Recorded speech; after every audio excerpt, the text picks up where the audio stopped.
Previously on Flowers for Zoe, Stories for Dennis. He would really be on my case for that because he's been on my case since I was 16 years old. Zoe, you got to get your license. Zoe, you need a vehicle. Zoe, you need to be able to drive. You need to get places. You need a car to go to school. You need a car to go to work. You need your car.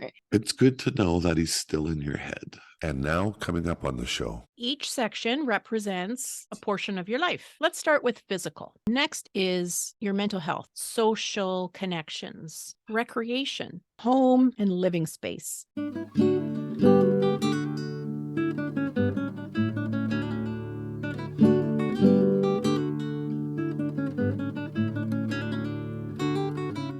on today's podcast, we do a wellness wheel exercise. If you find today's episode activating, please reach out and talk to somebody. If you find the discussion helpful, please share the link with others.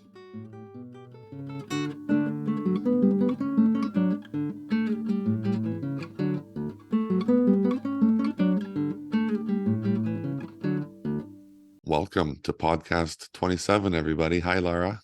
Hi. Hi, Zoe. Hello. We're going to do an activity today called a wellness wheel. If you go online, you can find a lot of templates online. You can find colorful wheels. You can find wheels that are simple. You can find wheels that are more complex. I know in the Indigenous communities, they talk about the medicine wheel. That's not what we're going to do today. That offers layers of cultural components. Some of the best wheels include some of those Indigenous themes. But, we can all have access to working with a wellness wheel. It's just a template. It's just a visual. It's just a way of looking at your life in its many important components. If you've got a piece of paper, you're just going to put a circle as big as you can make it. And then you're going to divide that circle up. So you're going to do a line down the middle, a line from side to side through the middle. So now you got 4 quadrants. And then you might do one diagonal and then another one diagonal. So you'll have 8 sections. Each section represents a portion of your life. Let's start with physical. So in one of your sections, you might write down physical. And what this means is this is the physical wellness portion of your life. And in it, you get to think about the different areas of your life currently. It might be your sleep schedule. It might be your exercise schedule. It might be the steps you put into a day and how much activity you have. You might think about how you nourish your body with food. And so if you thought about this on a 1 to 10 scale, so if you feel like, wow, I'm doing pretty okay with the physical parts of my life. I feel like I move around and I exercise and I go for a swim. I'm about a 5 out of 10. Or you Ooh. might say, oh, I don't know. I feel like this is an area of my life where I want to put more focus on it. And it's maybe just a 2 or a 3 out of 10. And if this is an area of your life that feels really full, you might fill in the whole section and say, you know what, this is an area of my life that I put a lot of attention on and I'm feeling really good in it. So you may be thinking about a couple of immediate things about how you're going to evaluate this area of your life. So it can invite, this opportunity to think about it a little bit more fully. When you're searching for that rating, you're thinking about the things that are going well. You might be thinking about where you have room to increase something or reduce something. So you might have some small goals. You might say, well, I'm a 6 and that's pretty good. And I'm putting a lot of effort into a few different things to take care of myself physically. And you might then think, okay, what would I do then to kind of bump this from a 6 to a 7? Or what would I do to just keep maintaining this? Maybe I don't want to have to increase the number right now. Maybe I'm doing about as much as I can. So what do I need to do to keep this at a 6 or keep this at a 4 or 5? So the next area is your mental health or your mental well-being. This is where your emotions are. This might be healthy relationships, managing stress, taking care of your heart, self-care, all those ways that you sort of take care of your mental health and your well-being. So let's go to the third one now, and that is social connections, social well-being. How connected do you feel to others? So you might be thinking about the areas of connection in your life, friends. Let's keep in mind, it's not that we're aiming for 10s in all of these areas. Like this idea that each area is going to be a 10, not actually a realistic goal or expectation. To be completely balanced, that's not really how life works or flows. Let's go on to the next area, which is recreation. This is the area where we think about the hobbies that we might have, the things we do for fun, the time we have for fun or for relaxation or for, doing things outside of jobs or obligations and things like that. Let's move to home. So, home and living space. This is where you think about the routines of your life at home, safety at home, the comforts of home. Are you having your needs met? Do you have the things you need? Does your home feel comfortable? Oh boy. We have a busy home here. Mm-hmm. Yeah. I don't know what to give myself here. It's your wellness wheel. So when you measure this area, you can be measuring it in a few different ways. It's one of those areas to just notice, where does it feel full and full enough and good, and are there areas that feel like you need a little more? What is it that you feel you need? The next area is career. And career is portion of your life that would be made up of work, volunteer work, school, and you might be thinking about your satisfaction, or you might be thinking about the amount of time or stress associated with, working on a course.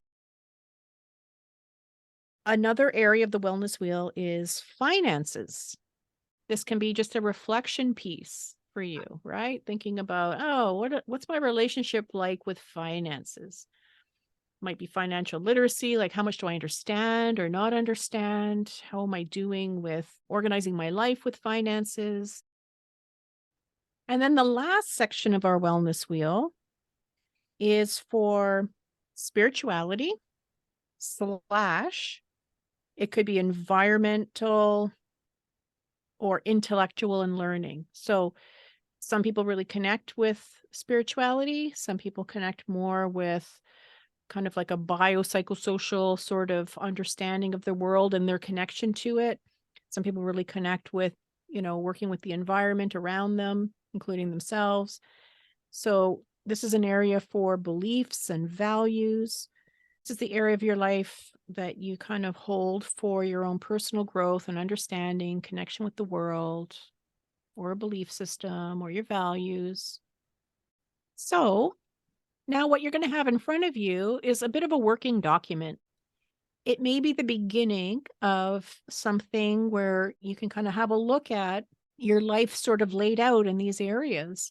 And you might be noticing that some areas feel quite full. Some areas you feel more confident in, whereas other areas might be like, oh, this is something that I'm struggling with or something I would like to put more attention on. You might be struggling with it and not wanting to put attention on it, and that's just an interesting thing to notice. Or it might be something that you want to put some focus on. Again, it's not that each area needs to be a 10. The key here is to fill it with as much as you feel you need and want. So if it feels lacking, you may want to put some attention on it. If it doesn't feel like it's lacking, even though it's a 6, you might be quite fine to be there. So this is the wellness wheel. What do you think? I like it. I like it. I mean, it makes you look at what you're lacking on. It gives you time to reflect on yourself. It leads you to being mindful about what your life is like, changes that can be made, things that are perfectly fine, and then forming healthy habits, disregarding the shitty habits that you have, right? Yeah, it's a really good point is to, to be gentle with ourselves. If all you notice when you look at your wheel is deficits, then it makes you feel kind of shitty. So it's Mm-hmm. really important to look at the wellness wheel and say, what's going well, Yeah. right? What's I like going that. well? Pick 3 areas where you'd like to create some goals. Mine would be home and living, career and school, and finances would be my 3 to improve on. Both of you picked home and living space, but I would imagine, I mean, like you guys said, like your home and living space is quite full and you guys are in Yeah, transition. we're in transition right now. I can't really rate my home life now. It's yeah, it's a lot. That's a part that I don't, we podcast all together, but I'm way over here and you're way over there. So that's not really a part that I get to see. I mean, it's quite full over there, Yeah, right? And which was the goal. that was the goal. And now you're in it, but I would imagine that it has its challenges for sure. Mm-hmm. Yeah. Everybody has their own way of doing things. Everybody has their way of living. Everybody has their way of cleaning. Everybody has their own way of raising kids. Like, no two people are the same. When you throw 6 of us, 7 of us in a 2-bedroom house, what the fuck? Like, there's gonna be some hard times. There's gonna be some tiffs and some snazziness and some arguments and some disagreements, but then you also have love and never being alone, and Yeah, and that's a big one, you know. so you just got to take everything with a grain of salt, right? I mean, we're family, we love each other. There's going to be disagreements, people are going to get upset sometimes, it's going to be stressful, but it's So how do you guys make it work? you want to start from that one? I Well, I'm think just I think Zoe's very oh my God, what's the word I'm looking for? Almost diplomatic. She's very diplomatic. I don't You understand. know, you're very diplomatic in that you know, you're very fair in the decisions that you make. You think about the family, you think about the big picture. Zoe gets really frustrated with the cleaning. She has a certain standard of home, and it's really important to her that it stays that way. And even though she's living with me, she's very accommodating. You know, you're very accommodating and understanding. And I think that's what makes it work, I think. And I think we're both like that to an extent. Yeah. I literally want a beautiful home that people are like, you make it seem so effortless, Zoe. How do you do it? Meanwhile, they have no idea that I scrubbed on my hands and knees an hour before they came. Like you said, Nana does. You know what I mean? Like, I want them to like think that I'm just, I don't know, effortlessly clean. That's what I want. So what do you think having a clean house says about you? I honestly, I don't know. Oh God. I just I think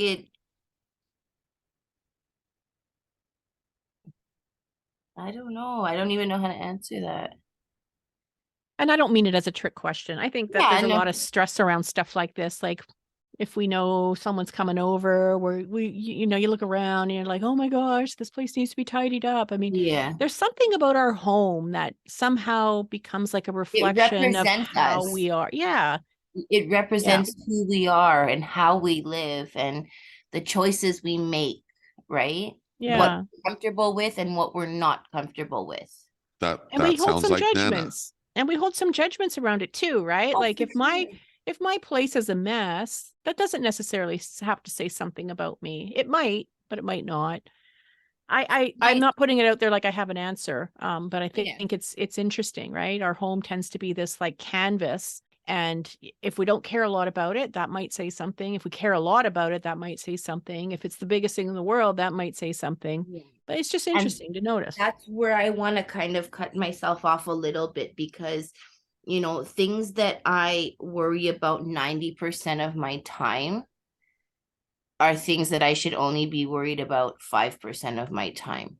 And that's bothersome to me, because then I'm irritated, then I'm frustrated, then I'm angry. And I don't want to be that person that's angry because my house is, you know, not up to par every day, but I am. And I don't want to be like that. Right? Is that big on your list, Daniel? Nope. Oh God, no, I'm the opposite. I had That's a where the teacher. stress falls in, right? Because we're very different when it comes to cleaning and stuff like that. And I know he hates cleaning, and I need it cleaned, right? And it gets frustrating, you know. It gets super frustrating for you. Yes. And Yes. I'm telling you, Zoe, I think you're handling it so well, our living situation. Like I said, you're fair, you're insightful, you're analytical. And I was thinking about this the other day. Like, you're becoming one of the people that I trust. And that's a big thing. Why And did you say that? it's because of your actions. When the going gets tough, it's the actions that you choose and the things that you say. They're really good. I don't know what other word to use, but it's really nice. And I trust you. I trust your judgment almost, I do. Oh, thank you. Yeah. Thank you. Yeah. So yeah, my story is when I went back to university, I had a teacher, and on the first class, she said to everybody, "Look, there's a lot of work on this class. There's going to be a lot of reading, and I just want to remind you guys, a lot of the times this work gets built up, and something has to give. And a lot of you guys have kids at home, you have jobs, this is and you have to make a decision. Are you going to spend the extra hour you have cleaning, or are you going to spend it studying, reading a book, doing something great?" And that really stuck with me. I hate cleaning. I look at cleaning as something that a robot can do. We just don't have the robots yet, but that's me. But for Zoe's a mom. Zoe's a homemaker. So for you, cleaning is something that might be necessary and important, but not all the time. That you'd rather spend your time, Daniel, like reading something interesting, doing something. Sometimes, the things that become important, are specific to the shape of our week looks, right? And Yeah. so if right now, Zoe's in this homemaker raising kids, young kids, right? And there tends to be a whole lot more supervision around that. It is an all-encompassing full-time job.